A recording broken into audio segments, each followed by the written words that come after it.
Nous venons pour rendre grâce à son nom. Lijo prakute predikis konste predi la kuska predi la hondos ke palida akros. On est grâce à son nom. Zijo zabre ikos kem predi la kasupre egedesh. Nous rendons grâce au Père qui nous a rendus capables d'avoir part à l'héritage des saints dans la lumière. Zizo brakte le gredigos konsto koro brodogos. Zizo brodogos konsto kolo brediga prekte le grindos kajos ebro ikalegros koste. Membrodos kempra agadash. Nous rendons grâce ce matin. Ligros konsto koro dobro ogodos. Librodos konsto koro brodeges kenste ke le bredigas konsta. Gebrodoko prakita la gres. Angrodiska prodiga prakitos kam predigas ke Josebro ikato bradiga. Elle grondos kapa predila hashkan delegezikata. Paul a dit que nous devons à chaque instant rendre grâce à Dieu à votre sujet, frères bien-aimés du Seigneur. Parce que Dieu vous a choisi dès le commencement pour le salut, par la sanctification de l'Esprit et par la foi en la vérité. C'est à quoi il vous a appelé. Il vous a appelé par notre évangile pour que vous possédiez la gloire de notre Seigneur Jésus-Christ. Ce matin, nous nous réjouissons. Nous possédons la gloire de notre Seigneur Jésus-Christ. Zibrodos konsto kobrekita lagris. Zigros mandos. Nous nous réjouissons d'être aimés du Père. Zibro ogodos konsto. Nous sommes aimés du Père. Zigro oshkampre egedesh kanta grediges konsta karabredigas konjozogos. Quel amour le Père nous a témoigné pour que nous soyons appelés enfants de Dieu. Milegros kampre igos kajosegre inkato bredigalash. Ere bredigos konsto kobre ikaprediga gres konsto koro brediga lizozozo fraktereis. Ligronos konsto kolo bredigas ke josegre intas ke zesegre esekretis kashto. Les bronosi kapali grodos kempali gredeges. Nous nous réjouissons ce matin. Zigro ogo shata. Car Dieu nous a donné des pasteurs selon son cœur. Zigro okosh kanta la grâce. Nous remercions Dieu pour le don d'un pasteur selon son cœur. Zigro ogo brodigas kanstaka brodegesh. Dans la personne du docteur Ebel Damina, un homme qui nous nourrit avec la connaissance et la compréhension, qui nous équipe, Zigo Shakataya, pour l'œuvre du ministère. Ce matin, nous remercions Dieu. Nous ne considérons rien comme acquis. Nous sommes reconnaissants envers Dieu,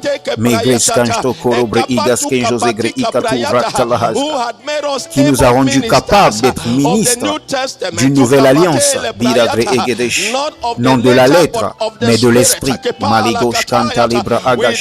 Nous remercions Dieu de nous avoir fait ministres capables de la nouvelle alliance, du Nouveau Testament. Nous avons été équipés par le pasteur qui nous a été donné en tant que ministre du Nouveau Testament. Nous nous réjouissons ce matin et nous remercions Dieu ce matin. Zigo Shataba Libredigas Konsta. Ligro Ogodos Konsto Korodogros. Paul a dit, je remercie Jésus-Christ qui m'a jugé fidèle en m'établissant dans le ministère. Ce matin, nous nous réjouissons que Dieu nous a jugés fidèles en nous établissant dans le ministère. Il nous a donné un pasteur pour nous équiper pour l'œuvre du ministère. Et ainsi, nous nous réjouissons du don d'un pasteur, Dr Ebel Damina. Nous remercions Dieu pour la grâce sur sa vie. Zigo Shatala Bahaya Breneges Compredi la Haske Jésus-Christ. un ministre selon la dispensation de Dieu. Zigro ogobosh kanta la gre egedes kenste gredeges. Lengro ogobrodogos kempre ekesu kapata. Enegrediza krotos kompro okobosh. Elebrodos kimpa la gre eketeregres. Zejozobro onkro diga sinkatalabaya. Père, nous te remercions de nous avoir donné un ministre selon la dispensation de Dieu pour accomplir la parole de Dieu. Zigro ogodosh. Le mystère, Zigro ogosh kantalabre egedesh kompro ogodosh, qui a été caché dans tous les âges, et dans toutes les générations,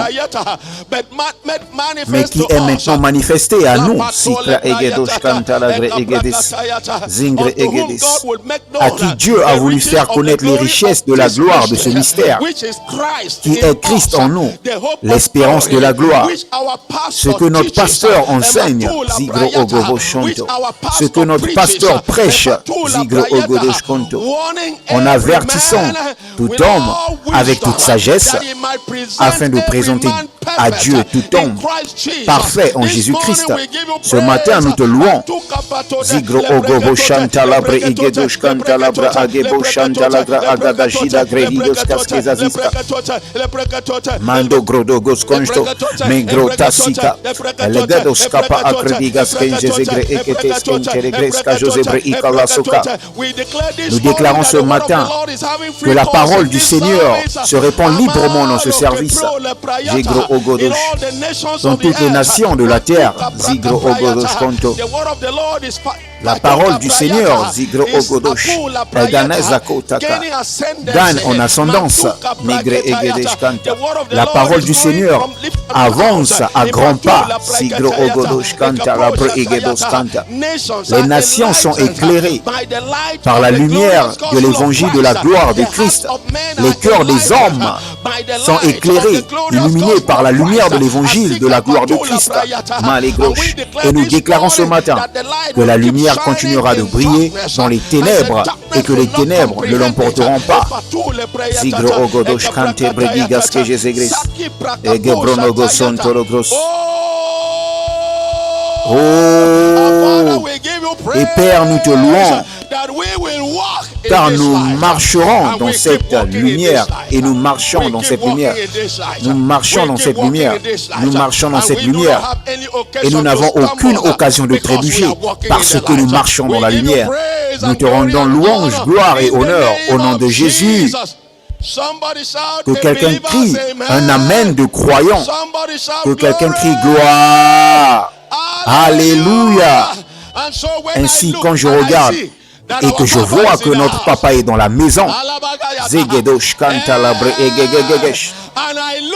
et je regarde et je vois que notre maman est dans la maison, célébrons le don de Dieu par des applaudissements et des cris. Célébrons le don de Dieu avec réjouissance ce matin. Que quelqu'un crie gloire. Amen. Papa, nous vous aimons, nous nous réjouissons, nous vous accueillons. Ah, que Dieu vous bénisse. Et vous restez bénis de Dieu pour toujours. Maman, nous vous aimons, nous nous réjouissons et vous restez bénis pour toujours. Et nous remercions le Seigneur Jésus de nous avoir donné. Nous n'aurons pas pu avoir mieux. Merci Père. Levez vos deux mains au-dessus de vos têtes. Agitez simplement ces mains vers Jésus pour le don d'un bon pasteur. Père, nous te remercions. Nous te rendons louange au nom de Jésus. Et avec ces deux mains levées au-dessus de vos têtes, assemblez-les avec un cri de joie, accueillant notre papa pour la parole ce matin, Docteur Ebel Damina. Gloire. Gloire. Quelqu'un est-il enthousiaste? Alléluia. Levez vos mains droites vers le ciel. Père, nous nous réjouissons que ce matin, nous avons une nouvelle opportunité de venir devant ta sainte et précieuse parole écrite. Merci parce que le puissant Saint-Esprit vit à l'intérieur de nous. La connaissance révélée est nôtre. La lumière nous appartient. Le discernement nous appartient. L'intelligence est nôtre. La sagesse nous appartient. Ainsi, ce matin, nous poussons et nous prenons des choses de l'esprit. la révélation, la connaissance, l'intelligence, et nous sommes équipés, rendus capables de fonctionner dans notre pleine réalité en Jésus-Christ. Et je déclare que ce matin, tout ce qui n'est pas planté par Dieu déraciné, les fardeaux et les jougs sont détruits, ton peuple est édifié, équipé, fortifié, et Jésus est glorifié. Ainsi, nous nous réjouissons, car à la fin de ce service, tous s'en porteront meilleur ou mieux. C'est au nom de Jésus que nous avons prié et que chaque croyant dit en puissant Amen. Gloire. Levez vos mains droites vers le ciel. Libérons nos foi ensemble alors que nous disons ces paroles. Je suis né de Dieu. Je suis né de la parole. La parole de Dieu est ma nature. Je ne lutte pas pour pratiquer la parole. Je pratique la parole naturellement. Par conséquent, aujourd'hui, je comprendrai la parole de sa grâce. Je serai édifié. À la fin de ce service, je ne serai plus le même. Plus jamais le même encore. Au nom de Jésus. Et que chaque croyant dit en puissant Amen. Gloire. Sommes-nous enthousiastes à l'idée d'étudier la parole de Dieu ce matin? Puis-je vous voir célébrer l'étude de la parole de Dieu ce matin? Réjouissons-nous dans le Seigneur et sa force toute puissante. Réjouissez-vous encore, je le dis, réjouissez-vous. Gloire à Dieu. Marchez vers 3, 4, 5 personnes. Dites à quelqu'un, tu seras béni parce que je suis venu. Tu seras béni parce que je suis venu. Saluez quelqu'un, aimez quelqu'un, tendez la main à quelqu'un ce matin. Oh, gloire, gloire, gloire, gloire, gloire, gloire à Dieu pour toujours. Saluez quelqu'un, vous qui êtes en ligne, quelle joie. Allez-y, saluez quelqu'un. Allez-y vers quelqu'un, invitez quelqu'un. Faites en sorte que quelqu'un rejoigne le service ce matin. Nous allons vivre une grande aventure dans la parole de sa grâce. Gloire à Dieu pour toujours. Très bien, prenez votre stylo, votre cahier, votre Bible. Vous pouvez vous asseoir avec votre charmante et intelligente personne ce matin. Quel honneur et quelle joie d'être à la maison, d'être de retour, d'être avec tout le monde, de voir vos beaux visages. Quelle joie. Vous savez, d'être de retour à la maison. Merci, Pasteur Praise. Et toute la direction de cette église, de leadership, à chacun d'entre vous qui travaille avec sacrifice pour veiller à ce que tout ce que nous faisons ensemble en tant que ministère continue de s'exprimer dans cette maison, dans cette ville, dans cet État, dans toutes les nations de la terre. Quelle joie et quel honneur d'être de retour. Nous avons passé un moment incroyable à voyager et à voir les frères là-bas en Amérique. Nous avons vu un peu quelques-uns à Londres, vous savez, un peu partout dans le monde, mais c'est un honneur. Et je tiens à remercier les frères en Amérique, le pasteur Jessica et toute l'équipe là-bas aux États-Unis qui ont travaillé sans relâche pour rendre notre séjour très fructueux, productif. Et j'ai l'honneur d'annoncer que, vous savez, certains frères en Amérique ont réuni de l'argent pour nous diffuser à la radio en Amérique. Nous sommes donc sur 2 radios, 2 stations radio, chaque jour. Ainsi la parole de Dieu entrera dans l'ensemble des États-Unis et partira de là vers le reste du monde. Je n'ai pas entendu un puissant Amen. Nous souhaitons la bienvenue à tous ceux qui sont connectés à ce service ce matin via King of Life Network et ceux d'entre vous qui nous regardez via WAP TV. C'est une joie et c'est un honneur de vous accueillir au service. Faites-moi la faveur que vous avez toujours faite. Appelez un ami, un membre de famille.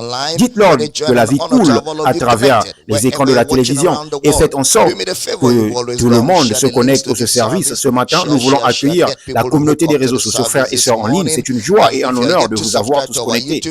D'où que vous nous regardez dans le monde, faites-moi la faveur que vous avez toujours faite, partagez les liens de ce service, partagez. Faites en sorte que les gens se branchent au service ce matin. Et si vous n'êtes pas encore abonné à notre chaîne YouTube, c'est Ebel Damina Ministries International. Assurez-vous de vous abonner, d'aimer la vidéo, d'interagir au cours de ce service. Portons cette parole jusqu'aux extrémités de la terre.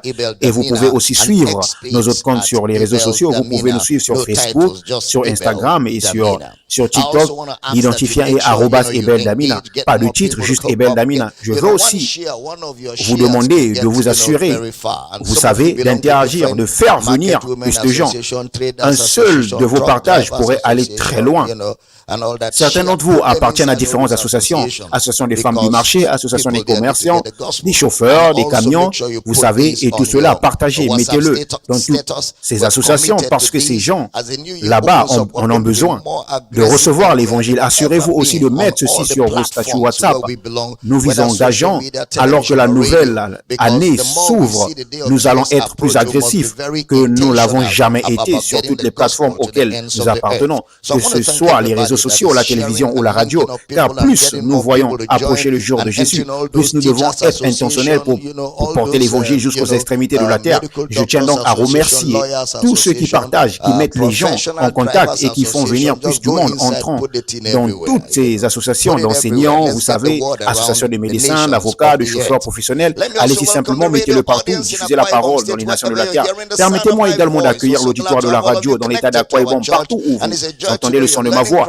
Nous sommes si heureux de vous avoir tous connectés à notre église et c'est une joie de savoir que vous apprenez Christ et que vous grandissez dans les richesses de Christ. Faites-moi la faveur que vous avez toujours faite, appelez un ami, un membre de famille. Demandez-leur de se brancher à cette station en radio, car la vie coule à travers les ondes. Je veux aussi souhaiter la bienvenue à tous les citoyens de différentes nations, fuseaux horaires et plateformes. D'où que vous nous regardez dans le monde, nous sommes heureux de vous accueillir tous. Nous sommes dévoués au mandat d'introduire, de présenter Jésus à cette nouvelle génération, équiper le croyant afin qu'il sache qu'il est en Christ, ce qu'il a en Christ et ce que Christ peut faire à travers lui. C'est la vision qui nous anime et qui continuera de nous animer pour le reste de nos vies. Faire connaître Jésus dans toutes les nations de la terre, remplir la terre du parfum de la grâce de Christ. Quelques annonces avant d'entrer dans la parole ce matin. Lancement du campus Power City International, Medjugorje. Donc, tout le monde dans l'état de Borono, vous savez, jusqu'à la forêt de Sambisa, aucune pierre ne sera laissée de côté. Alors, partagez. Vous qui avez des gens à Borono, à Medjugorje, dites-leur qu'il y aura un phare Power City à Medjugorje et qu'ils peuvent tous en faire partie. Les détails sont à l'écran, les détails pour le campus Medjugorje, ainsi que les numéros de téléphone à appeler pour l'itinéraire. Je veux aussi annoncer ce matin que le campus de Power City International sur Lagos a été lancé le 14 décembre. Ce campus est déjà lancé et vous qui êtes dans cette partie de Lagos, informez les gens à Surulere qu'un nouveau campus, un phare, ouvre là-bas. Permettez-moi aussi d'annoncer que le Power City International à Newcastle, au Royaume-Uni, a été lancé. Donc, vous qui êtes dans cette partie de Newcastle, au Royaume-Uni, il y a un phare près de chez vous. Allez-y et participez à faire connaître Jésus et faire une différence dans les nations de la terre. Laissez-moi aussi annoncer rapidement que cette semaine, c'est Noël. Joyeux Noël à tous. Noël a lieu cette semaine, le 25 décembre. Nous avons un service ce matin à 9h. Faites en sorte que tout le monde soit à l'église. 9h, le 25 décembre. Nous aurons un service. Nous serons en direct sur toutes les plateformes vers 10h GMT plus 1. Donc, tout le monde, nous avons un service de Noël. Quelqu'un a dit, est-ce que tu crois à Noël? Non, je ne crois pas à Noël. Je crois en Christ. Mais parce que je crois en Christ et que tous les gens partout dans le monde ont décidé de se mettre au garde à vous et de saluer le jour où Jésus est né. Nous avons aussi accepté de nous identifier avec eux, de pouvoir utiliser l'opportunité pour enseigner la parole de Dieu et emmener les gens à être sauvés afin que par tous les moyens nous puissions sauver quelques-uns. Donc oui, nous aurons un service de Noël et ce sera puissant. Ensuite, le service de fin d'année le 31 décembre sera 21h ici dans la maison. Nous viendrons et nous allons nous réjouir, célébrer et recevoir une bonne parole alors que nous nous préparons pour un autre mois civil, pour 12 autres mois civils d'impact et d'accomplissement du dessein de Dieu pour nos vies. Le camp de réunion ou campement de la nouvelle création aura lieu du 1er au 14 janvier. Chaque jour seront à l'église du 1er au 14 janvier. Que quelqu'un dise la parole d'abord. Dites-le encore, la parole d'abord. Combien d'entre vous savent que la parole de Dieu est Dieu, d'accord? Au commencement était la parole était avec Dieu et la parole était Dieu. Donc la parole d'abord, c'est Dieu d'abord. Nous commençons donc les 12 prochains mois civils pour ces 14 premiers jours assis à écouter. N'entrez pas simplement dans la nouvelle année en courant. Vous savez, la course n'est pas aux agiles, ni la bataille aux vaillants. Juste un peu de direction, de clarté, d'instruction, certaines définitions des choses que Dieu veut que vous fassiez peuvent rendre l'année sans stress pour vous, la rendre plus rapide, meilleure, plus fructueuse. Alors libérez votre calendrier, assurez-vous que du 1er au 14 janvier, vous soyez assis dans cette maison comme Marie s'est assise pour entendre la parole. Marthe courait partout. Jésus a dit, Marthe, une seule chose est nécessaire. nécessaire. Une seule chose, tu n'en as pas besoin de deux. Une seule chose est nécessaire et ta sœur a choisi la bonne part qui ne lui sera pas ôtée. Ainsi, les 14 premiers jours de la nouvelle année, nous nous asseyons en consécration pour obtenir la direction, l'instruction, la correction, les réprimandes, tout ce dont nous avons besoin pour nous rendre aptes pour les 12 prochains mois d'impact du 1er au 14 janvier. C'est le camp de la nouvelle création ou le campement de la nouvelle création. Dans les réalités de Christ, ça va être très puissant. Ce matin, alors que l'année se termine, nous commençons une série d'enseignements sur ce que Jésus a enseigné concernant la prospérité matérielle. Ce que Jésus a enseigné sur la prospérité matérielle. Vous savez, beaucoup de gens pensent que je suis allergique à la prospérité. Beaucoup pensent que je suis allergique à la possession des biens matériels. Alors, asseyons-nous et regardons simplement ce que Jésus a enseigné, car notre état d'esprit doit être celui de Christ. Ayez en vous les sentiments qui étaient en Jésus-Christ, d'accord? Le Fils de l'homme est venu et nous a donné de l'intelligence. Explorons donc l'intelligence de Christ, regardons la pensée de Christ, regardons le mode de pensée de Dieu en ce qui concerne les choses matérielles. 1 Corinthiens chapitre 16, verset 2. 1 Corinthiens chapitre 16, verset 2. Lumière du monde, lis pour moi. Que chacun de vous, le premier jour de la semaine, mette à part chez lui ce qu'il pourra selon sa prospérité, afin qu'on n'attende pas mon arrivée pour recueillir les dons. Nous voulons donc examiner doctrinalement le sujet de la prospérité matérielle. Nous voulons examiner certaines questions saillantes concernant la prospérité matérielle. Et comme cela implique de l'argent, c'est naturellement controversé. Cela n'a pas besoin d'être rendu controversé, mais c'est naturellement controversé parce que cela implique de l'argent. Mais comme je l'ai dit, cela ne devrait pas l'être. Voici donc encore notre frère Paul, 1 Corinthiens chapitre 16, le premier et le deuxième verset. Affichez-les à nouveau. 1 Corinthiens 6, 1 et 2. 1 et 2, du verset 1 à 2. 1 Corinthiens 16, 1 à 2. Pour ce qui concerne la collecte en faveur des saints, agissez, vous aussi, comme je l'ai ordonné aux églises de la Galatie. Verset suivant.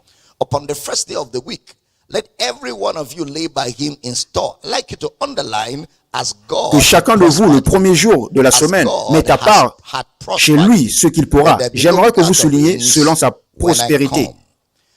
Ou comme Dieu l'a fait prospérer, selon sa prospérité, afin qu'on n'attende pas mon arrivée pour recueillir les dons. Or, la traduction de ce verset dans la version Louis II utilise le mot Dieu, ce qui implique que Dieu fait prospérer ou selon que Dieu l'a fait prospérer. Et le mot prospérer ici est le mot eudo.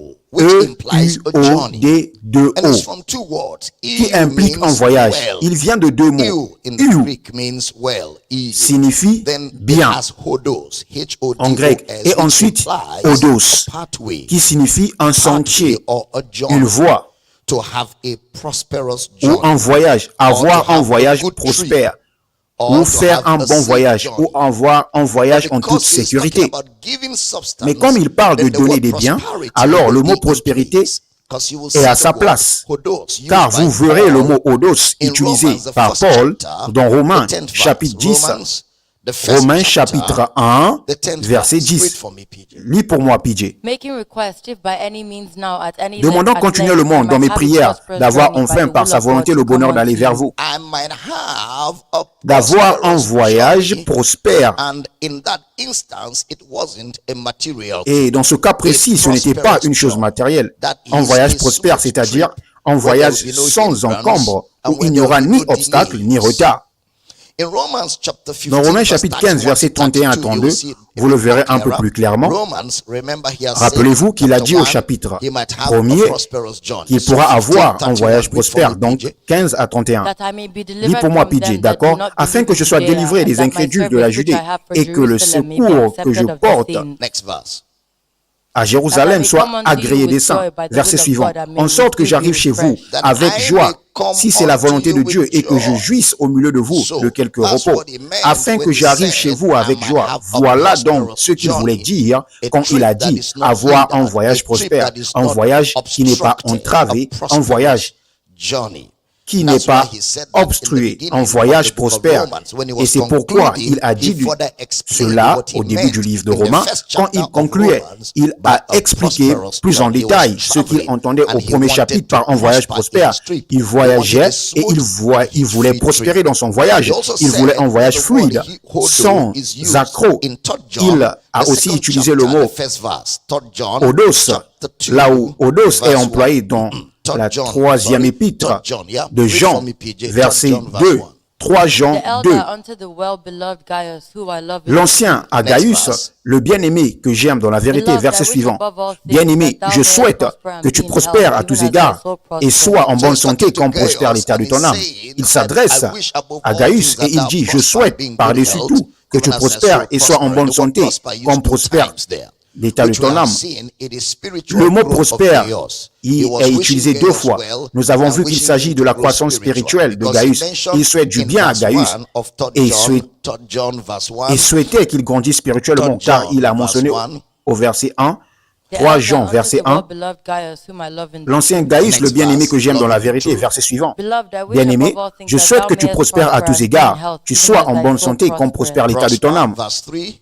Verset 3, j'ai été fort réjoui lorsque des frères sont arrivés et ont rendu témoignage de la vérité qui est en toi, de la manière dont tu marches dans la vérité, de la vérité qui est en toi, de la manière dont tu marches dans la vérité. Ce genre de prière que Jean faisait pour Gaius, son fils spirituel ici, peut être comparé aux prières pauliniennes dans Éphésiens, Colossiens, Philippiens, où ils priaient pour que les yeux de leur intelligence soient éclairés, qu'ils soient enracinés et fondés dans l'amour, qu'ils soient purs, irréprochables pour le jour de Christ, qu'ils abondent dans la vérité. C'est donc le genre de prière qu'il faisait pour Gaius là-bas. Mais nous savons que dans 1 Corinthiens chapitre 16, que nous venons de lire, il s'agit de la richesse matérielle, parce qu'il a mentionné, mettre à part chez lui. On ne peut pas mettre à part chez soi de la croissance spirituelle. Mettre à part chez soi est donc matériel. Mais le point de discorde, c'est quand il mentionne selon que Dieu l'a prospéré. Comme Dieu a prospéré. C'est là que réside le problème. Comme Dieu, ce qui signifierait que Dieu a une influence sur la manière dont les gens accumulent des biens matériels. C'est ce que ce mot Dieu a ajouté dans la version Louis II impliquerait. Mais comme nous l'avons dit, c'est le travail d'un traducteur. Ce n'est jamais dans l'original. L'original ne dit pas selon que Dieu l'a fait prospérer. L'original dit selon qu'il a prospéré. Mais les traducteurs de la version Louis II y ont mis Dieu, alors que ce n'est pas dans l'original. Cela impliquerait donc, par l'ajout de Dieu, que Dieu a une influence sur la manière dont les hommes accumulent les choses matérielles. Gardez cela quelque part, car parfois lorsqu'un traducteur ajoute un mot, cela peut être utile. Notre étude sera donc, peut-on admettre que Dieu a une influence sur la manière dont les gens accumulent les biens matériels, ou peut-on admettre que Dieu a une influence sur la manière dont les gens prospèrent matériellement? Eh bien, gardez cela comme un point de repère. Et nous examinerons cela au cours de cet enseignement, car c'est précisément là que nous nous dirigeons. Notre premier point de repère, comme pour d'autres sujets, est que nous devons faire attention à ne pas faire des déclarations définitives trop vite. Nous devons attendre d'arriver à la conclusion ensemble et ne pas former d'opinion, mais voir la vérité qui est enseignée dans les Écritures sur le sujet. 2 Timothée chapitre 3. Mais juste avant d'y entrer, nous allons d'abord traiter de notre étude des Écritures elles-mêmes. C'est ainsi que nous commencerons cette série.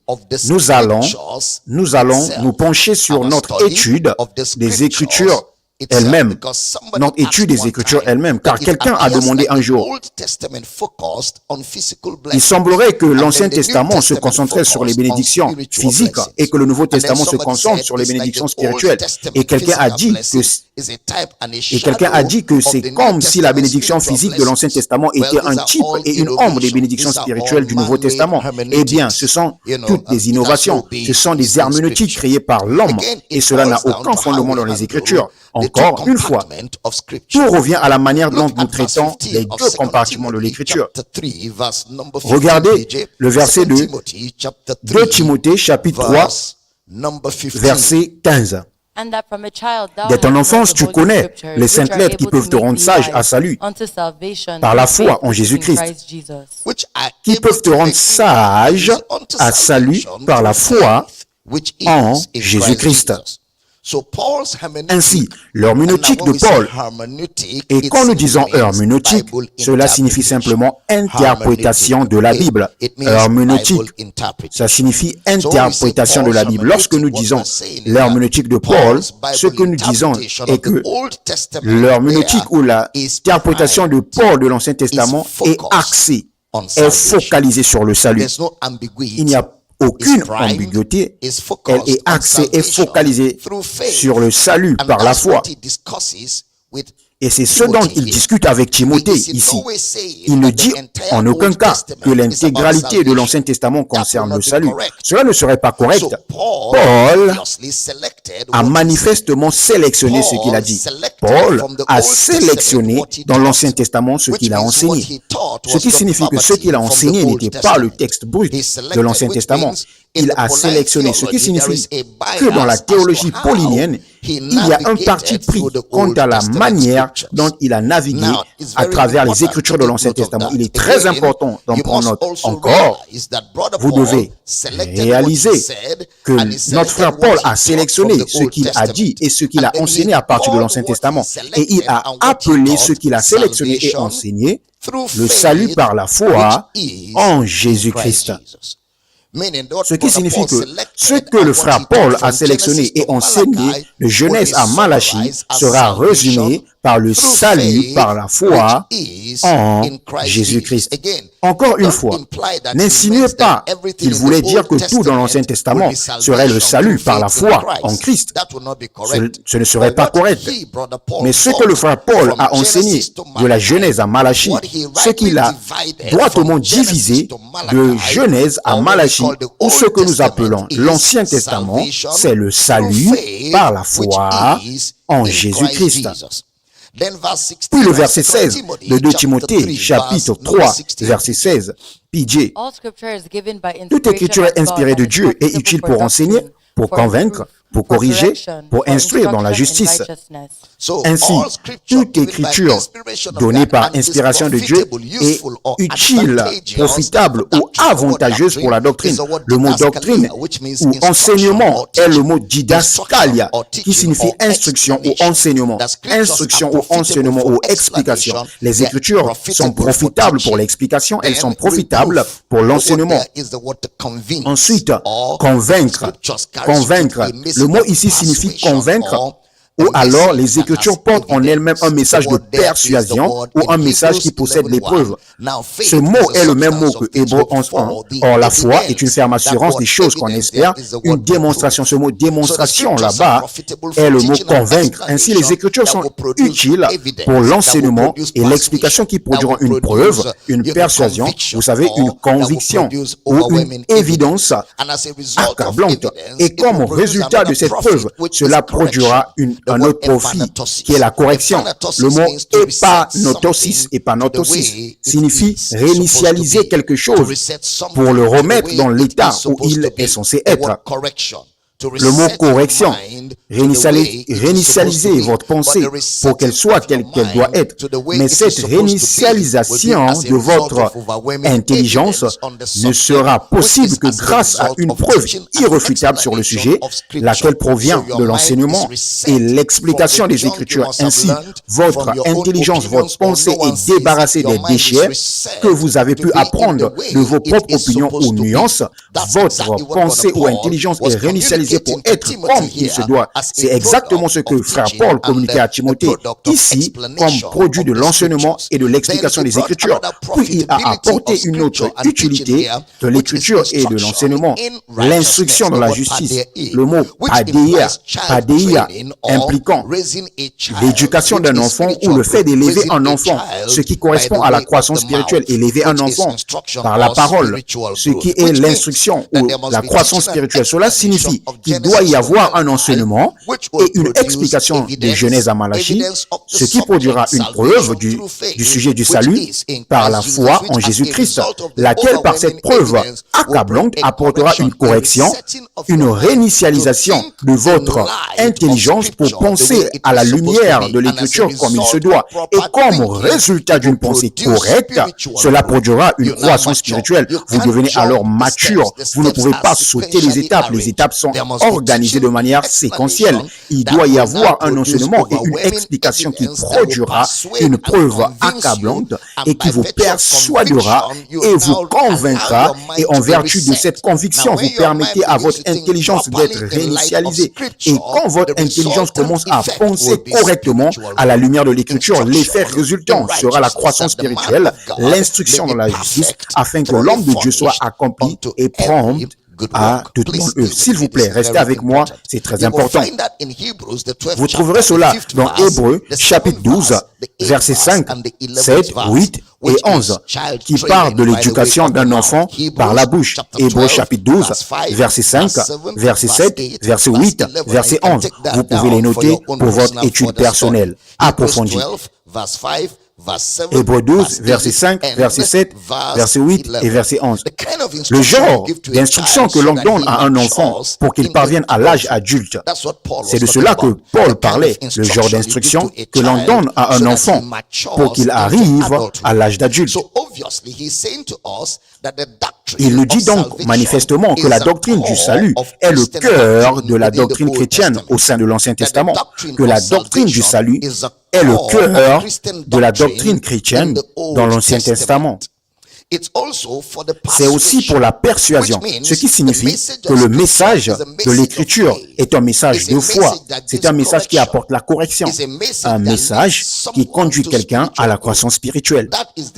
Quel est le message de l'Écriture? Donc, si Paul plonge dans l'Ancien Testament, si le frère Paul s'immerge dans l'Ancien Testament et que c'est là-dessus qu'il se concentre, cela vous montre que c'est le repas et la nourriture pour l'Église. C'est le repas et la nourriture pour l'Église. Parce que si le frère Paul plonge dans l'Ancien Testament et qu'après toute son étude exhaustive, il parvient à la conclusion que le message de l'Ancien Testament est le salut par la foi en Jésus-Christ. Cela signifie que c'est le régime, le repas ou la nourriture de l'Église. Et c'est là dedans que l'Église doit demeurer. Il y a donc une méthode. S'il vous plaît, soyez attentifs. Il y a une méthode avec laquelle l'Ancien Testament a été interprété.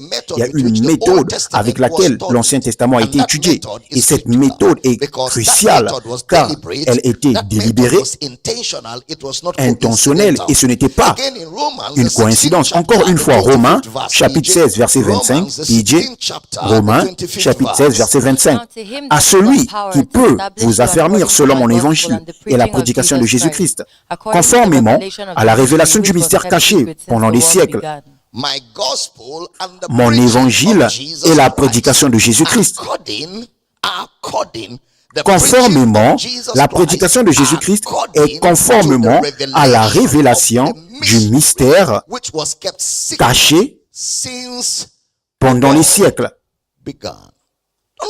N'oubliez pas qu'à cette époque, ce que Jésus avait, ce que les apôtres avaient, était Genèse à Malachie.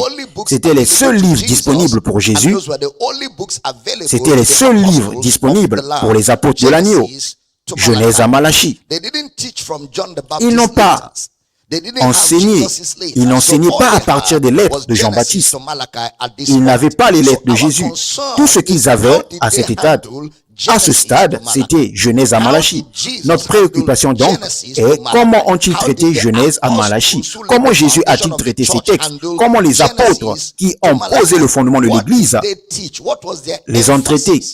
Qu'ont-ils enseigné? Sur quoi mettaient-ils leur accent? Quel était leur contenu? Sur quoi se concentraient-ils en regardant Genèse à Malachie?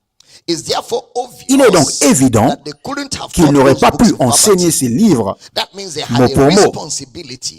Cela signifie qu'ils avaient la responsabilité de les expliquer. Encore une fois, Romains chapitre 16, verset 25, s'il vous plaît. Soyez attentifs, prêtez attention. À celui qui peut vous affermir, selon mon évangile et la prédication de Jésus-Christ, conformément à la révélation du mystère caché pendant des siècles. Cela fait référence à l'Ancien Testament, la révélation du mystère qui était tenu secret, caché de Genèse à Malachie, depuis le commencement du monde. Regardez le verset 26, PJ. Mais manifesté maintenant par les écrits des prophètes d'après l'ordre du Dieu éternel et porté à la connaissance de toutes les nations afin qu'elles obéissent à la foi.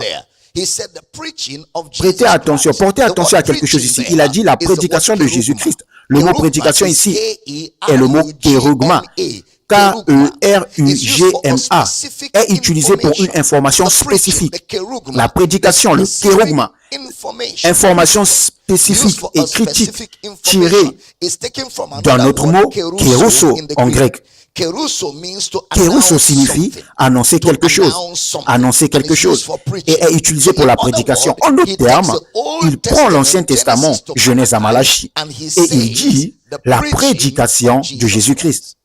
Il prend l'Ancien Testament, Genèse à Malachie, il dit le kérugma qui s'y trouve est la prédication de Jésus-Christ.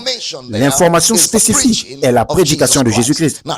Ce mot kérugma, vous le trouverez dans Matthieu 12, 41. Matthieu chapitre 12, 41. PJ. Matthieu 12, 41. Matthieu 12, 41. Les hommes de Ninive se lèveront au jour du jugement avec cette génération et la condamneront parce qu'ils se repentiront à la prédication de Jonas. Et voici, il y a ici plus grand que Jonas. À la prédication de Jonas. Et voici, il y a ici plus grand que Jonas. Regardez Luc, chapitre 11, verset 32. Luc 11, 32. Les hommes de Ninive se lèveront au jour du jugement avec cette génération et condamnera parce qu'ils se repentiront à la prédication de Jonas. Et voici, il y a ici plus grand que Jonas. Donc la prédication de Jonas, c'est l'information que Jonas a donnée, ou l'information concernant Jonas. Dans Marc, chapitre 16, verset 20, soyez attentifs. Marc 16, verset 20. Lisez pour moi, PJ. Et ils s'en allèrent prêchant partout. Le Seigneur travaillait avec eux et confirmait la parole par les miracles qui l'accompagnaient. Ils s'en allèrent prêcher partout. Cela signifie que le mot kérugma est une activité. Ils s'en allèrent prêcher. Kérugma est donc une activité, quelque chose que l'on fait. Ainsi, le frère Paul prend le livre de l'Ancien Testament et son activité est de prêcher. À partir de l'Ancien Testament, son activité est d'annoncer Jésus-Christ. Regardez 1 Corinthiens, chapitre 1, verset 21. 1 Corinthiens, chapitre 1, verset 21. 1 Corinthiens, chapitre 1, verset 21. Qui est sur cet ordinateur? 1 Corinthiens, chapitre 1, verset 21. Car, puisque le monde, avec sa sagesse, n'a point connu Dieu, dans la sagesse de Dieu, il a plu Dieu de sauver les croyants par la folie de la prédication. Il a plu à Dieu, par la folie de la prédication, de sauver ceux qui croient. N'oubliez pas que le mot prédication ici est spécifique, un kérugma. Une prédication spécifique. De quoi? Eh bien, qu'est-ce que Jonas a prêché? Paul a dit, c'est la prédication de Jésus-Christ. La prédication de Jésus-Christ. Puis il dit dans 1 Corinthiens, chapitre 1, verset 23. 1 Corinthiens, chapitre 1, verset 23. PJ. Nous prêchons Christ crucifié, scandale pour les Juifs et folie pour les païens. Mais nous prêchons Christ crucifié. Nous prêchons Christ. Verset 18. La prédication de la croix. La prédication de la croix. Donnez-moi ce verset 18 de 1 Corinthiens, chapitre 1, verset 18. Car la prédication de la croix est une folie pour ceux qui périssent, mais pour nous qui sommes sauvés, elle est une puissance de Dieu. C'est une folie pour ceux qui périssent, mais pour nous qui sommes sauvés, la prédication de la croix est la puissance de Dieu. N'oublions pas que nous prêchons Jésus-Christ. La prédication de la croix. Cela signifie donc qu'il s'agit d'une information spécifique allant de Genèse à Malachie. nous prêchons Jésus-Christ. Genèse à Malachie. La prédication de la croix de Jésus, Genèse à Malachie, en faisant un kérugma. Puis dans 1 Corinthiens, au 2e chapitre, du 1er au 4e verset. 1 Corinthiens, chapitre 2, verset 4. Et ma parole et ma prédication ne reposaient pas sur les discours persuasifs de la sagesse, mais sur une démonstration d'esprit et de puissance. Et ma parole et ma prédication ne reposaient pas sur des discours persuasifs de l'esprit et de la puissance. Alors, quel est le kérugma ici? Le kérugma se trouve dans 1 Corinthiens, chapitre 2, verset 2. S'il vous plaît, prêtez attention, PJ. Car je n'ai pas eu la pensée de savoir parmi vous autre chose que Jésus-Christ et Jésus-Christ crucifié. C'est cela le kérugma. J'ai résolu de ne rien savoir parmi vous, sinon Jésus-Christ crucifié. Ainsi, quand il dit « J'ai résolu de ne rien savoir parmi vous » à partir de la prédication de l'Ancien Testament, vous voyez que j'ai résolu de ne rien connaître d'autre dans les livres de l'Ancien Testament que Jésus-Christ et Jésus-Christ crucifié. J'ai résolu de ne rien dire d'autre que Jésus-Christ et Jésus-Christ crucifié. En d'autres termes, il a détourné son regard de certaines choses pour se concentrer uniquement sur cela. L'activité dans laquelle vous voyez les apôtres s'engager est de prêcher Jésus-Christ à partir des livres de l'Ancien Testament. 1 Corinthiens chapitre 15, le verset 14. 1 Corinthiens chapitre 15, le verset 14. Et si Christ n'est pas ressuscité, notre prédication est donc vaine et notre foi aussi est vaine. Il dit bien sûr que notre prédication ici est la prédication sur Jésus, car il avait déjà expliqué cela au verset 2 ou 3. Il vous avait déjà expliqué ce qu'il vous a transmis. Je vous ai enseigné avant tout, comme je l'avais reçu, que Christ est mort pour nos péchés, selon les Écritures, qu'il a été enseveli et qu'il est ressuscité le 3e jour, selon les Écritures. Dans ce même contexte, et il a ensuite dit que si Christ n'est pas ressuscité, alors notre prédication est vaine. Comment Christ est-il mort? Et puis il dit que si les morts ne ressuscitent pas et que nous prêchons que Christ est ressuscité des morts, alors notre prédication est vaine ou notre prédication ne signifie rien. Regardez 2 Timothée, chapitre 4, le verset 17. S'il vous plaît, soyez attentifs, prêtez attention. 2 Timothée, chapitre 4, le verset 17. 2 Timothée chapitre 4 verset 17. Qui est sur cet ordinateur? Docteur Gabriel va venir, va lui donner une poignée de main pour tes cotistes. 2 Timothée 4, 17 par 18, PJ. C'est le Seigneur qui m'a assisté et qui m'a fortifié afin que la prédication fût accomplie par moi et que tous les païens l'entendissent. Et j'ai été délivré de la gueule du lion afin que par moi la prédication soit pleinement connue.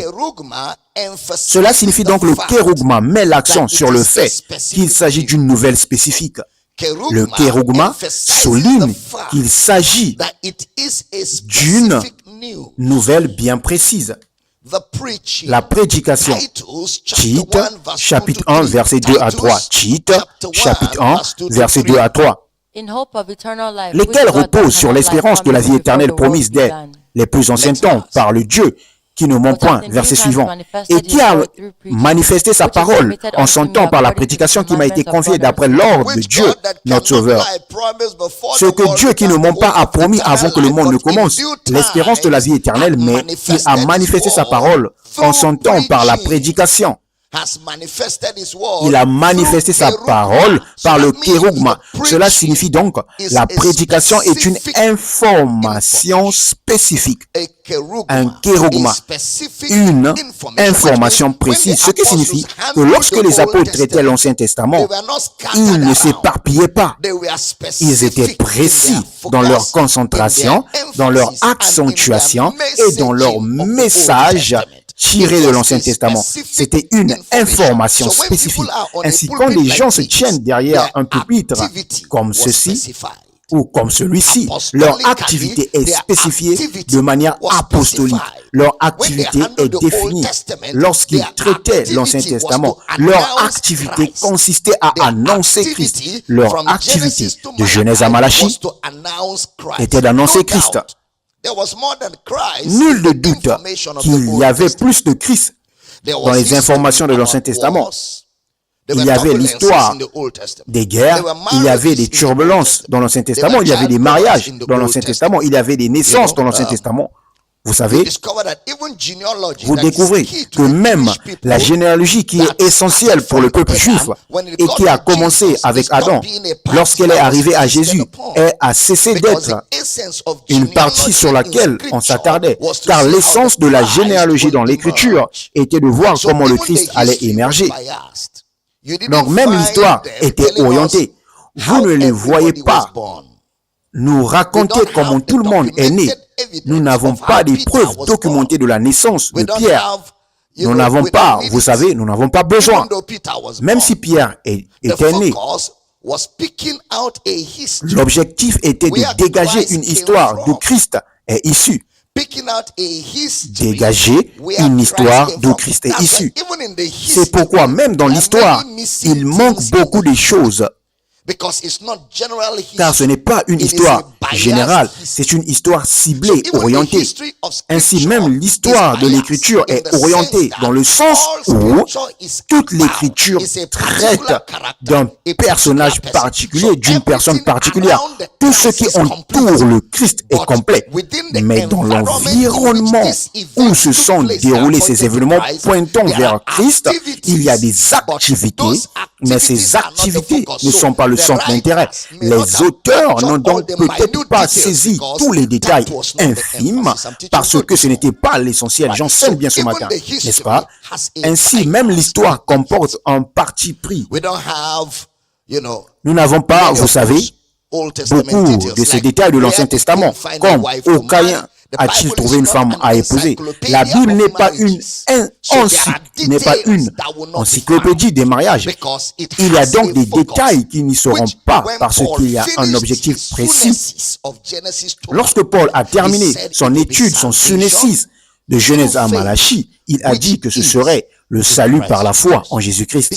Il dit, j'ai résolu de ne rien savoir parmi vous quand je suis entré de Genèse à Malachie. La seule chose que j'ai résolu connaître, c'est Christ et lui crucifié. J'enseigne bien ce matin. Restez avec moi, car si vous saisissez ce fondement, vous pourrez naviguer à travers les eaux boueuses de l'opposition et tous les défis liés à la crédibilité de l'Écriture, là où il semble y avoir des contradictions. Mais ce ne sont pas des contradictions. Il y a une harmonie parfaite dans toute l'Écriture. Et ce que les gens cherchent, ce n'est pas ce que les Écritures semblent fournir, car les Écritures ont un agenda.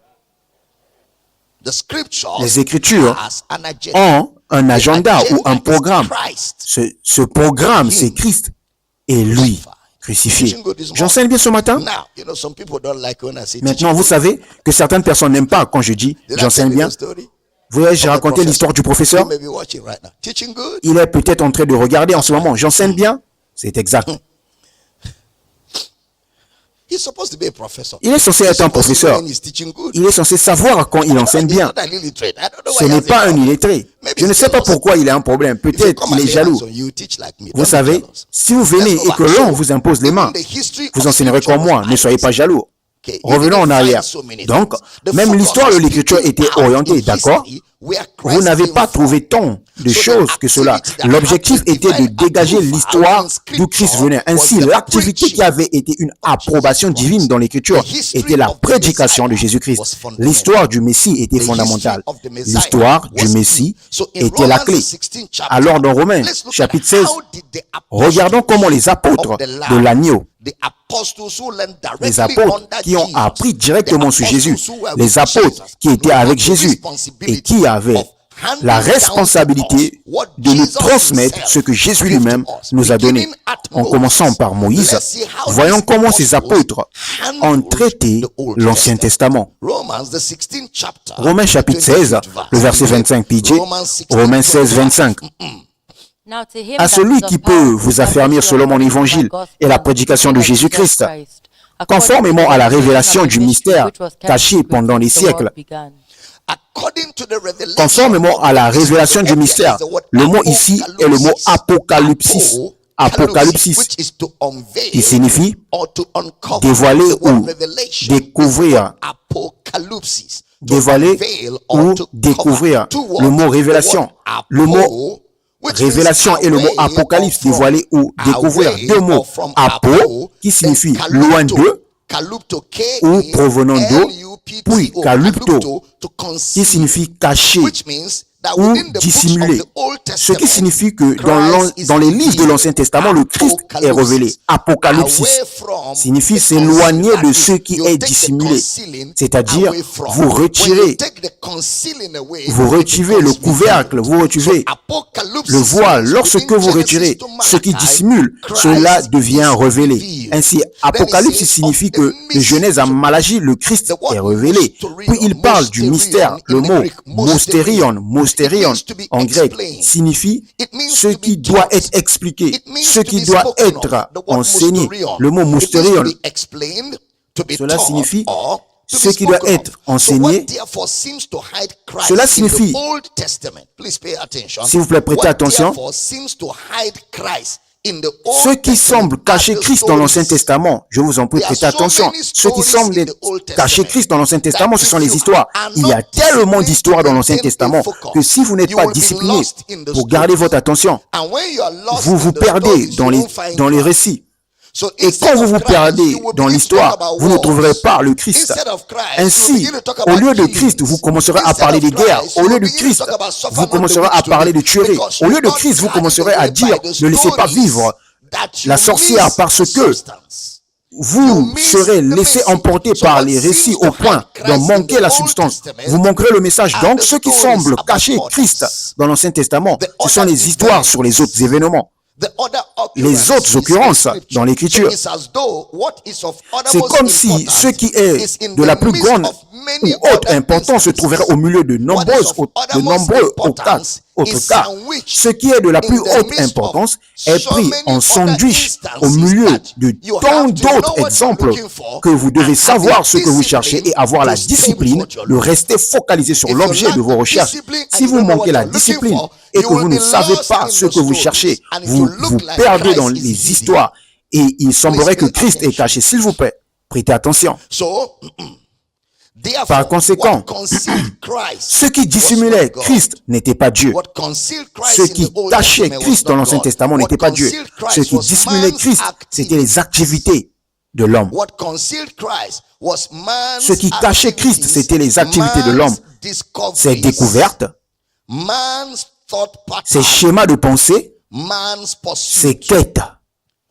Ce qui dissimulait Christ, c'était les activités de l'homme, ses découvertes, ses schémas de pensée, ses quêtes. C'est cela qui a caché Christ. Ce n'est pas Dieu qui a caché Christ. Maintenant, il y a une figure de style qui dit que Dieu a caché. Que Dieu a caché. C'est une figure de style. Le fait de cacher est relatif à la compréhension de l'homme. Donc, à nouveau, le mot mystérion vient du mot muo, M-U-O. Vous trouverez le mot mohu utilisé seulement une fois dans Philippiens 4:12. Philippiens 4:12. PJ. Je sais vivre dans l'humiliation et je sais vivre dans l'abondance. En tout et partout, j'ai appris à être rassasié et à avoir faim, à être dans l'abondance et à être dans la disette. J'ai appris. Le mot muo signifie apprendre.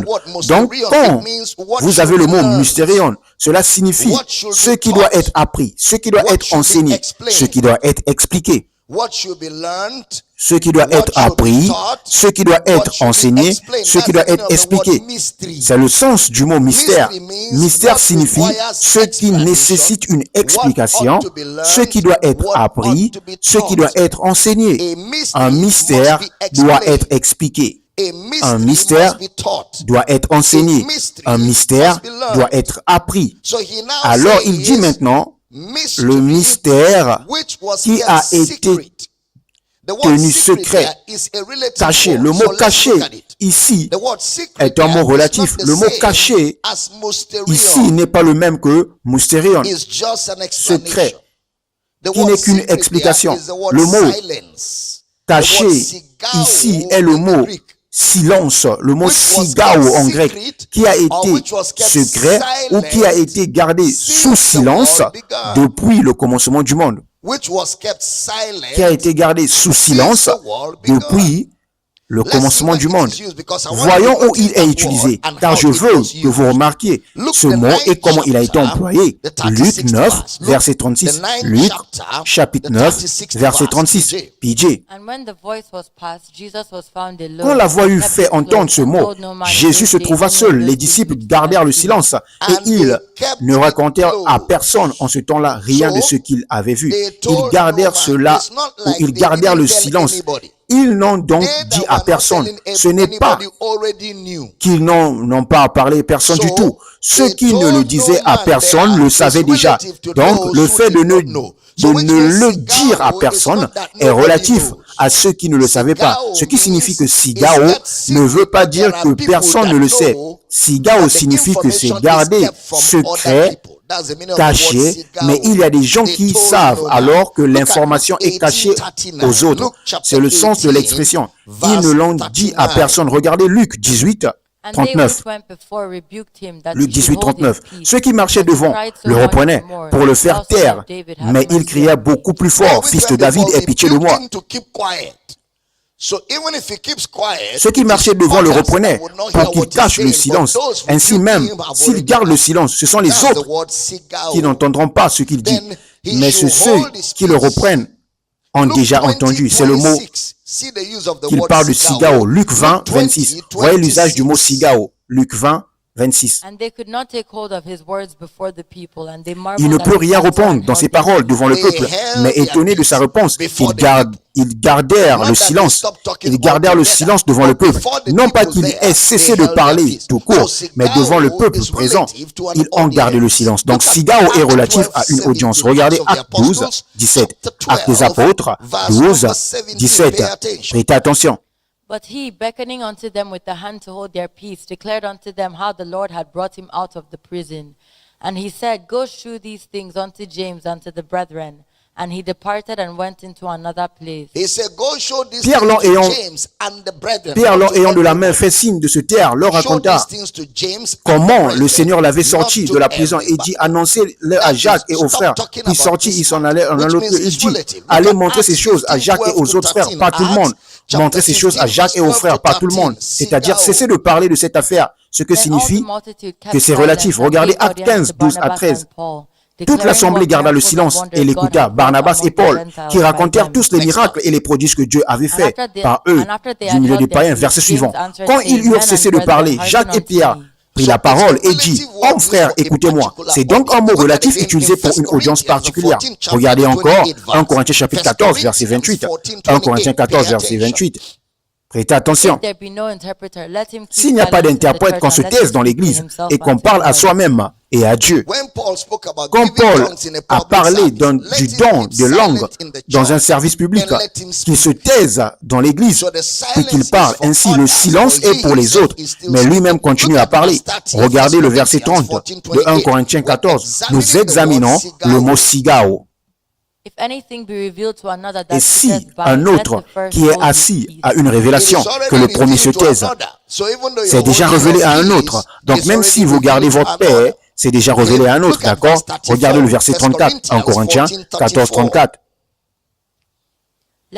Que les femmes se taisent dans les assemblées, car il ne leur est pas permis d'y parler, mais qu'elles soient soumises selon que le dit aussi la loi.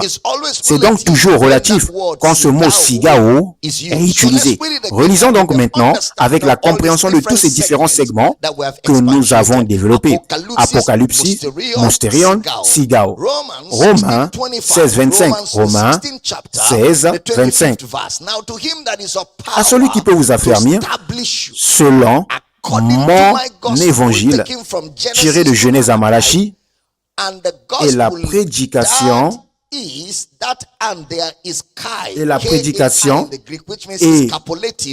le et là-bas est kai en grec, ce qui signifie que c'est une coupule ou une explication supplémentaire. Mon évangile, c'est-à-dire la prédication de Jésus-Christ. Cette prédication de Jésus-Christ est conforme à l'Apocalypse, conformément à la révélation de Genèse à Malachie. Mystère, ce qui a besoin d'être expliqué, ce qui a besoin d'être appris, d'accord? Qui a été caché, tenu secret, caché par rapport à l'audience depuis le commencement du monde. Verset suivant. Mais manifesté maintenant par les écrits des prophètes, d'après l'ordre du Dieu éternel, est porté à la connaissance de toutes les nations, afin qu'elles obéissent à la foi. Ainsi, quand Paul dit qui a été tenu secret ou caché, cela signifie que ce n'était pas connu ou dit à une audience particulière. Non pas qu'il n'y avait aucune discussion du tout. Cela concerne ceux qui ne savaient pas depuis le commencement du monde. Eh bien, le mot commencement, a trait au chronos. Le mot grec chronos, c'est-à-dire dans les différents événements, les éons, les cycles, le cycle des événements, le cycle des événements. Mais maintenant est manifesté. Mais maintenant, il a dit est manifesté. À présent, le frère Paul utilise presque à lui seul le mot mystère. Peut-être pas Jésus qui l'a utilisé 3 fois, mais le principal utilisateur du mot mystère est le frère Paul. D'accord? Paul a dû utiliser ce mot 25 fois. Ce qui signifie que Paul détient à lui seul la compréhension globale du mot mystère. D'accord? Et lorsqu'il utilise le mot mystère, c'est en référence à l'explication de l'Ancien Testament. Regardons donc le mystère ou le mot mystère pour aider notre étude. Matthieu 13, 11. Matthieu 13, 11.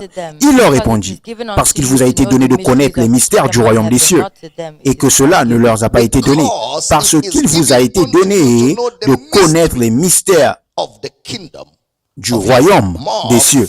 Marc 4, 11. Marc 4, 11. Il leur dit, c'est à vous qu'a été donné le mystère du royaume de Dieu, mais pour ceux qui sont dehors, tout se passe en parabole. C'est à vous qu'a été donné, mais pour ceux qui sont dehors, tout se passe en parabole. Luc 8, le verset 10. Luc 8, chapitre 10. PJ, il répondit, il vous a été donné de connaître les mystères du royaume de Dieu, mais pour les autres, cela est dit en parabole, afin qu'en voyant, ils ne voient point, qu'en entendant, ils ne comprennent pas. Les autres en parabole, afin qu'en voyant, ils ne voient pas. En entendant, ils ne comprennent pas. Or, c'est lorsque Jésus discutait du salut qu'il a introduit la parabole du Seigneur. Il l'appelle donc principalement le mystère du royaume, c'est-à-dire ce qui doit être enseigné sur le royaume ou ce qui doit être expliqué sur le royaume. Ce qui doit être enseigné ou ce qui doit être expliqué sur le royaume. Il a dit, il vous a été donné de savoir ce qu'il a expliqué sur le royaume de Dieu. Il vous a été donné de savoir ce qui est enseigné sur le royaume de Dieu ou le mystère du royaume. Ils lui ont demandé pourquoi utilises-tu des paraboles? Il a répondu, parce qu'en voyant, ils ne peuvent voir, qu'en entendant, ils ne peuvent entendre. C'est pourquoi il utilisait des paraboles pour expliquer le royaume, car le mystère signifie ce qui doit être expliqué. Ainsi, Jésus a utilisé le mot mystère pour lui-même, ce qui signifie le mystère était Jésus lui-même, ce qui est expliqué de Genèse jusqu'à Malachie à propos du Christ. Donc, quand il dit, il vous est donné de connaître le mystère, il leur dit simplement, il vous est donné de connaître ce que Genèse à Malachie, jusqu'à Malachie, explique à mon sujet. Ainsi, les paraboles parlaient de lui. Les paraboles étaient une manière élémentaire d'expliquer ce qui était expliqué sur Jésus de Genèse à Malachie. Ainsi, toutes les paraboles étaient centrées sur lui. Restez avec moi. Est-ce que vous êtes fatigué? Restez avec moi, restez avec moi. Je n'ai pas encore commencé. Je ne fais que rouler sur la piste, cherchant l'endroit où nous allons décoller dans ce discours, d'accord? Alors, soyez ici avec moi, restez avec moi. Il faut du temps pour établir une doctrine biblique. C'est pourquoi quand nous avons fait tout cela et que quelqu'un parle d'hérésie, je le regarde et je ne sais même pas quoi dire. Il ne peut même pas expliquer le mot hérésie. Très bien. Jésus a donc utilisé le mot mystère pour lui-même, la vérité sur ce qu'il est venu faire. Comme je l'ai dit, maintes fois, les paraboles de Jésus étaient focalisées sur son œuvre, car s'il s'en était écarté, cela signifierait qu'il s'est écarté de ce que les prophètes ont dit. S'il s'était écarté de lui-même et de ce qu'il est venu faire, cela signifierait qu'il est écarté de ce que les prophètes ont dit. Ces paraboles et enseignements parlaient de lui-même. Et c'était là l'objectif. C'était cela le kérugma. C'était à propos de lui-même. Le mystère du royaume. Le royaume était ce qu'il est. Le royaume était ce qu'il représente. Le royaume de Dieu était ce que Jésus est venu faire. Paul utilise donc la même chose dans Romains chapitre 16, 25. Voyageons un peu, Romains 16, 25. Puis il dit, allons-y, à celui qui peut vous affermir selon mon évangile et la prédication de Jésus-Christ, conformément à la révélation du mystère caché pendant les siècles. C'est selon la révélation du mystère, l'apocalypse du mystérion. Regardez 1 Corinthiens chapitre 2, verset 1.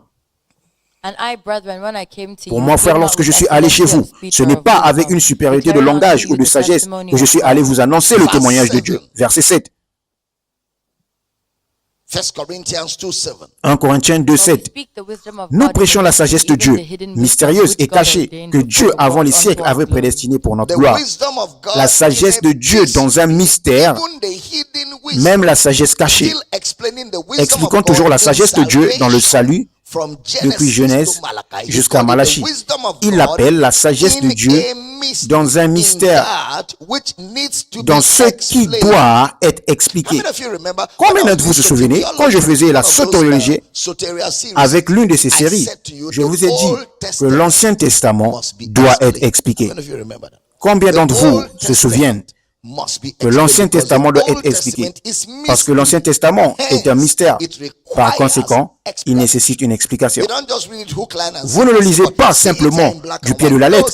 Je dis non. Mais regardez, c'est écrit ici en noir et blanc. Non, monsieur.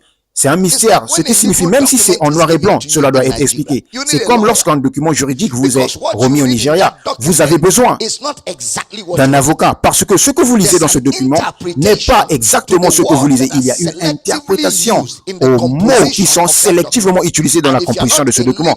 Et si vous n'êtes pas un expert juridique, vous lirez, mais vous ne saurez pas exactement quelle est l'implication de ces mots. Vous cherchez donc un avocat pour interpréter. Même si c'est le français, cela nécessite tout de même une interprétation. Vous ne pouvez pas simplement dire, mais le document a dit ceci. Ceci a des significations qui ne sont pas à la surface. C'est pourquoi les avocats vont à l'école. C'est pourquoi on les appelle éminents confrères, car ils ont une maîtrise. Ils ont une aisance avec les mots et avec la loi du pays. Vous devez donc les payer pour qu'ils vous apportent cela. Ainsi, moi, en tant qu'homme de Dieu, vous voyez cette Bible que vous lisez n'est pas en noir et blanc. Il y a des significations que je dois vous ouvrir. C'est pourquoi l'eunuque a dit, comment le pourrais-je si quelqu'un ne le guide pas? Car il y a des guides humains dans la compréhension de l'écriture. J'enseigne bien ce matin. Ce n'est pas du noir et blanc. Ne dites pas, mais c'est là en noir et blanc. Vous parlez comme un illettré qui n'est pas allé à l'école. Même si cela est en noir et blanc, cela nécessite une interprétation. C'est ce que nous appelons l'herméneutique, la science de l'interprétation biblique. C'est la mère de tout ministère. Si vous ne pouvez pas interpréter le livre, prenez votre Bible, sortez de cette chair, laissez-la aux personnes qui sont sérieuses lorsqu'il s'agit des questions de pupitre. Les questions de la chair ne peuvent pas être traitées avec légèreté. Ce n'est pas pour les amateurs, car vous traitez avec l'éternité des hommes. Dites, je vous entends. Jésus utilisera donc ce mot parabole pour expliquer les réalités spirituelles le concernant. Regardez 1 Corinthiens chapitre 4, verset 1. 1 Corinthiens 4, verset 1. Ainsi, qu'on nous regarde comme des serviteurs de Christ et des dispensateurs des mystères de Christ, dispensateurs des mystères ou dispensateurs de ce qui doit être expliqué au sujet de Dieu à partir de l'Ancien Testament. Dispensateur du mystère de Dieu. 1 Corinthiens chapitre 13 verset 2. L'utilisant comme une figure de style, tout ceci est de Paul. 1 Corinthiens 13 2 PJ. Et quand j'aurai le don de prophétie, la science de tous les mystères, de toute connaissance, quand j'aurai même toute la foi, jusqu'à transporter des montagnes, si je n'ai pas la charité, je ne suis rien. D'accord? Je pourrais interpréter tout mystère, figure de style. 1 Corinthiens 14, 2. 1 Corinthiens 14, 2. En effet, celui qui parle en langue ne parle pas aux hommes, mais à Dieu. Car personne ne le comprend, et c'est en esprit qu'il dit des mystères. Celui qui parle en langue, en esprit, il dit ou parle ce qui a besoin d'être expliqué. Il dit des mystères. C'est pourquoi les langues, après avoir été parlées, nécessiteront une interprétation ou nécessiteront une explication. Car les langues sont des mystères ou ce qui doit être interprété. Regardez 1 Corinthiens 15. 1 Corinthiens 15, 51. Voici, je vous dis, un mystère, nous ne mourrons pas, mais tous nous serons changés. Verset suivant. En un instant, en un clin d'œil, à la dernière trompette, la trompette sonnera, et les morts ressusciteront incorruptibles, et nous serons changés. Voici, je vous montre un mystère. D'où montre-t-il ce mystère? De l'Ancien Testament, de Genèse à Malachie. Il l'explique à partir de Genèse à Malachie. Puis, il dit maintenant, nous ne mourrons pas tous. Nous serons tous changés en un instant, en un clin d'œil. Regardez 1 Corinthiens 15, 54. J'aime la façon dont il l'explique davantage. Lorsque ce corps corruptible aura revêtu l'incorruptible, et que ce corps mortel aura revêtu l'immortalité, alors s'accomplira la parole qui est écrite. La mort a été engloutie dans la victoire. Alors s'accomplira la parole qui est écrite où? Genèse à Malachie. Les paroles qui sont écrites. Donc, il a lu cela de l'Ancien Testament. Donc, lorsqu'il dit « je vous montre un mystère », il veut dire « je vous explique une information provenant de l'Ancien Testament » ou « je vous explique une information allant de Genèse à Malachie ». Éphésiens, chapitre 3, verset 9. Éphésiens, chapitre 1, verset 9. Nous faisons connaître le mystère de sa volonté selon le bienveillant dessein qu'il avait formé en lui-même. L'évangile du salut est appelé ici le mystère. Nous faisons connaître le mystère de sa volonté. Quelle est la volonté de Dieu? Que tous les hommes soient sauvés. Donc, à nouveau, nous ayons fait connaître le mystère ou l'évangile du salut. Éphésiens chapitre 3, verset 3, PJ. C'est par révélation que j'ai eu connaissance du mystère sur lequel je viens d'écrire en peu de mots. Verset suivant. Verset 4. En les lisant, vous pouvez vous représenter l'intelligence que j'ai reçue du mystère de Christ. Verset 9 du même chapitre. Et de mettre en lumière quelle est la dispense du mystère caché de tout temps en Dieu qui a créé toutes choses. To make all men see what is the fellowship of the mystery. Le mystère encore parle encore ici de la révélation paulénienne, de l'évangile paulinien ou de l'herméneutique paulénienne. Éphésiens, chapitre 5, verset 32. Ce mystère est grand. Je dis cela par rapport à Christ et l'Église. C'est un grand mystère lorsqu'il parlait du mariage. Marie, aime ta femme. Femme, sois soumise à ton mari. Il dit que c'est un grand commandement. Ou que c'est une grande chose qui nécessite une explication. Mais que pour tout cela, le point central est Christ et l'Église. Je parle concernant Christ et l'Église. Ainsi, le mot mysterion explique les réalités spirituelles. S'il vous plaît, notez cela. Le mot mysterion explique les réalités spirituelles. C'est le cas du commentaire de Jésus que dans celui de Paul. De plus, le mot mysterion est une œuvre de l'esprit.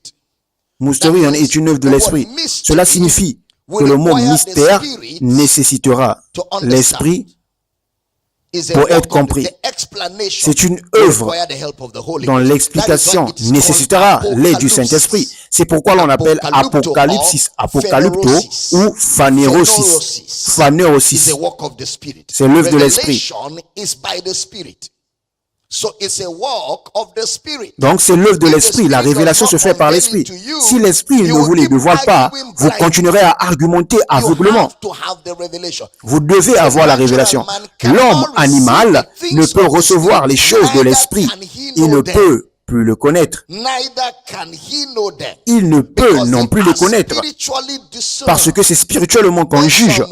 Quand certaines religions m'appellent pour venir débattre, comment un homme qui a deux yeux peut-il débattre avec un aveugle?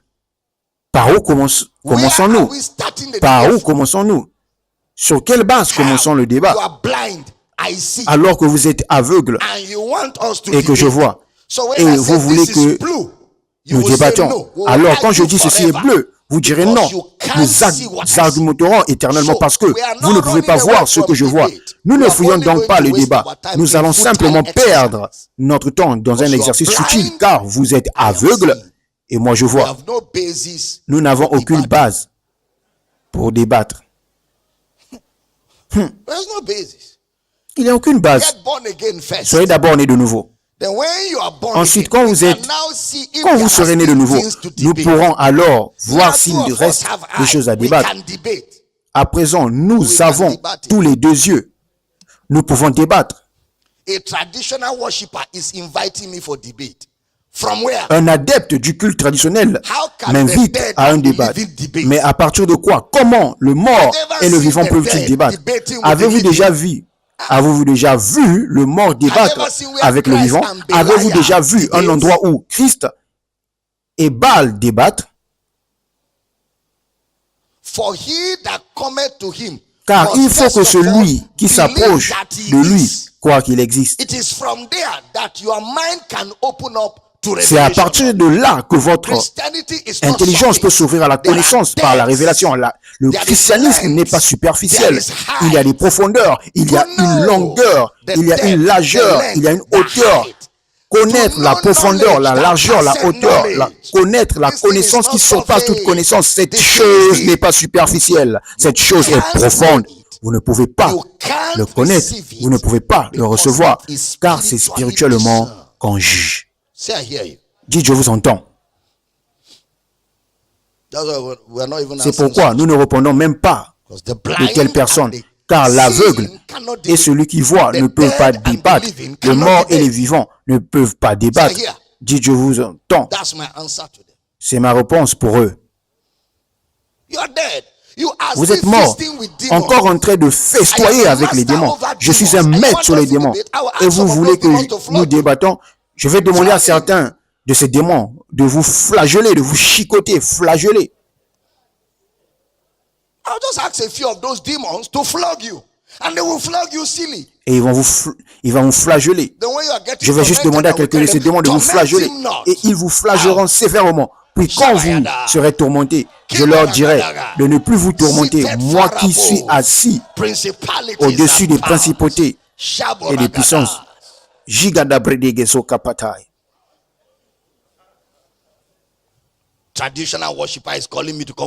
Un adepte du culte traditionnel m'appelle pour venir débattre. Sur quel livre allons-nous débattre? Le grimoire ou le sanctuaire?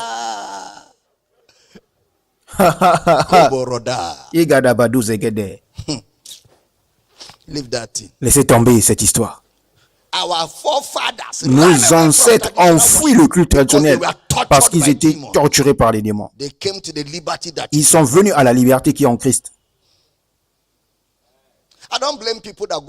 Je ne blâme pas les gens qui retournent vers les cultes traditionnels. Ce sont les pasteurs qui ont rencontré, qui était une piètre représentation du Christ. S'ils avaient rencontré des gens comme nous, ils ne chercheraient pas un culte traditionnel. J'ai rencontré des gens sur la route qui m'ont dit, Docteur Damina, si j'avais écouté votre enseignement, je n'aurais pas rejoint cette religion. Je ne serais pas retourné à l'idolâtrie. Si j'avais écouté, il dit, même maintenant j'écoute toujours, bien que je sois à l'intérieur de cette chose. Et je lui réponds, continue d'écouter. Il a dit que maintenant tout commence à s'assembler. Leave me alone. Cela prend du sens. Zibola Gadouche. Laissez-moi tranquille. Si vous ne voulez pas que les démons vous corrigent, laissez-moi tranquille. Lego Shakaya. Je veux clôturer ce service. Laissez-moi tranquille. Hein? Laissez-moi regarder devant. Laissez-moi regarder devant moi. Avant qu'un démon ne vous punisse pour avoir cherché des ennemis à leur patron, parce que je suis leur patron.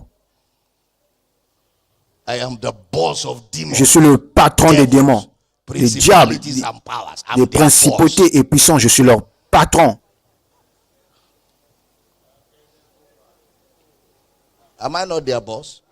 Ne suis-je pas leur patron? N'êtes-vous pas leur patron?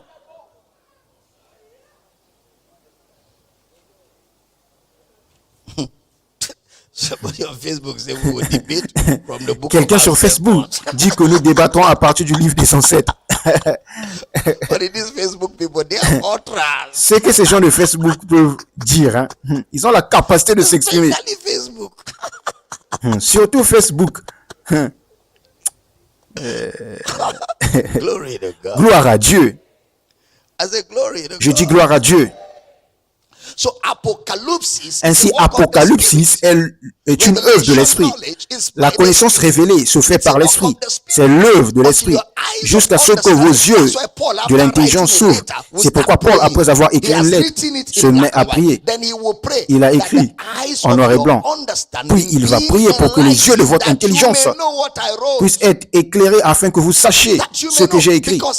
Afin que vous sachiez, parce que ce n'est pas une valeur apparente. Il y a une révélation et elle est aidée par le Saint-Esprit. Et la Bible nous dit que Jésus a dit, j'ai beaucoup encore des choses à vous dire, mais vous ne pouvez pas les porter. Mais quand le Consolateur sera venu, l'Esprit de vérité, il vous conduira dans toute la vérité concernant les choses que je voulais vous dire et que vous ne pouvez pas porter. Toute écriture est inspirée de Dieu. Donc si le Saint-Esprit a inspiré l'écriture, il faudra l'inspiration du Saint-Esprit pour comprendre ce qui est écrit dans l'écriture. Éphésiens 6, 19. Pour conclure, Éphésiens 6, 19. Éphésiens 6, 19. Priez pour moi afin qu'il me soit donné, quand j'ouvre la bouche, de faire connaître hardiment et librement le mystère de l'Évangile. Ouvrir ma bouche hardiment pour faire connaître le mystère de l'Évangile. Ainsi, le salut et ses réalités connexes sont ce qu'ils appellent Moustérion. Le salut et ses réalités connexes sont les choses que le frère Paul appelle mystère dans sa théologie ou dans son interprétation de Genèse à Malachie. À la fois le salut et ses réalités connexes sont ce que le frère Paul appelle mystère de Genèse à Malachie. À vous, il est donné de connaître. Il continue de prier pour que les yeux de votre intelligence soient inondés de la lumière. Que vos yeux soient illuminés. Personne ne connaît le Père si ce n'est le Fils, et personne ne connaît le Fils si ce n'est le Père, et celui à qui le Père veut le révéler. Tu es heureux, Simon, fils de Jonas, car ce ne sont pas la chair et le sang qui t'ont révélé cela, mais c'est mon Fils qui est dans les cieux. Ce sont des choses que l'œil n'a point vues, que l'oreille n'a point entendues et qui ne sont point montées sur le cœur de l'homme. Les choses que Dieu a préparées pour ceux qu'il aime. Mais Dieu l'a révélé à nous par son esprit. Maintenant, nous avons reçu, non l'esprit de ce monde, mais l'esprit qui est de Dieu. Pourquoi? Afin que nous sachions les choses qui nous sont données gratuitement. Dites avec moi, je sais, par le Saint-Esprit, les choses qui sont gratuitement données par Dieu. Amen. Maintenant, levez-vous, je veux conclure le service. Je mets juste une virgule, vous savez. Nous allons continuer au second service. Gloire à Dieu. Êtes-vous bénis ce matin? Dites avec moi encore. Je connais les choses qui me sont gratuitement données par Dieu, par le Saint-Esprit. Dites, j'ai reçu l'Esprit qui est de Dieu. Et maintenant, je sais les choses qui sont gratuitement données de Dieu, comme prouvé de Genèse à Malachie. Gloire à Dieu. Donc Genèse à Malachie contient la révélation de Jésus et les réalités spirituelles du croyant.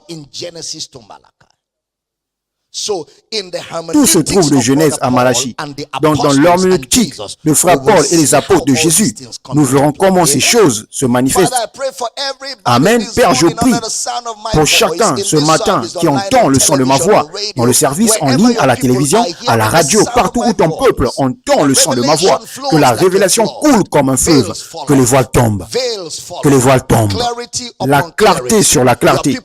Ton peuple est affermi, enraciné, fondé dans la vérité qui se trouve en Christ Jésus. Au nom de Jésus, vous êtes loin de l'oppression. Vous êtes gardés par la puissance de Dieu. Vous êtes délivrés des hommes méchants et malfaisants. Et au nom de Jésus, je déclare que la lumière de l'évangile continue d'illuminer votre intelligence. Et je déclare que votre intelligence continue de recevoir la compréhension, que votre intelligence s'aligne avec la vérité de l'écriture. Au nom de Jésus, les barrières terminées, les obstacles retirés, corps malade, soyez guéris. Soyez guéris. Soyez guéris. Douleur, va-t'en au nom de Jésus. Migraine, mal de tête, partez au nom de Jésus. Les inconforts dans le corps, partez au nom de Jésus. Le dos, soit guéri au nom de Jésus. Corps, soit guéri au nom de Jésus. Les gros sacrés, taka, balé, guédis. Là où vous avez besoin d'un miracle cette semaine, recevez ce miracle-là. Recevez ce miracle. Recevez ce miracle. Au nom de Jésus. Et Père, nous te louons pour la réponse aux prières, pour l'exaucement de la prière. C'est au nom de Jésus que nous prions et que chaque croyant dit Amen sur une note de finalité. Allez-y et célébrez la parole de Dieu ce matin. Gloire à Dieu, gloire à Dieu, gloire à Dieu, gloire à Dieu. Au plus haut des cieux, gloire, alléluia. Que quelqu'un béni, criez béni. Amen. Je vous le dis, le service de mi-semaine, mercredi, nous irons plus loin. Jeudi matin, qui est le service de Noël, à 9h, nous irons plus loin. Alléluia. Dimanche prochain, nous irons plus loin. La nuit du 31, nous irons plus loin. Du 1er janvier au 14, et Gabriel Negedo chante à la baraille. Nous nagerons dans la connaissance révélée. Gloire à Dieu. Alléluia. L'homme le plus dangereux sur la planète est un homme qui est né de nouveau. Et c'est ce que signifie être né de nouveau. Alléluia. Amen. Amen. Prenez vos offrandes d'honneur, donnons, réjouissons-nous et célébrons toute la bonté et la fidélité de Dieu dans cette maison. Et je tiens à vous remercier tous pour votre engagement à donner, votre engagement à soutenir cette œuvre et votre engagement à adorer Jésus avec vos ressources et vos biens. Grâce à votre obéissance et votre soumission au Saint-Esprit, nous sommes capables de faire ce que nous faisons par tout le monde, apportant la glorieuse lumière de Christ à l'humanité. Et j'aimerais que vous sachiez, chaque fois que vous donnez, tout ce que vous donnez de cette maison de manière sacrificielle va à l'adoration et l'honneur de Christ en servant le corps de Christ par tout le monde. Merci pour votre don. Auditeur de radio, vous voulez donner ce matin, le compte de l'offrande est Power City International FCMB et est la banque. Le numéro de compte est 29 82 68 20 28 29 82 68 20 28. Zenith Bank, le numéro de compte est 10 12 36 59 12. 10 12 36 59 12. En ligne, les coordonnées bancaires sont là. À la télévision, les coordonnées bancaires sont là. Tout le monde dans le bâtiment, levez vos offrandes, prions, Père, nous donnons avec foi, nous donnons avec joie, et nous nous réjouissons que nos offrandes soient un parfum de bonne odeur. Merci pour le privilège de donner. Au nom de Jésus, nous prions, et chaque croyant dit un puissant Amen. Ce n'est pas un puissant Amen.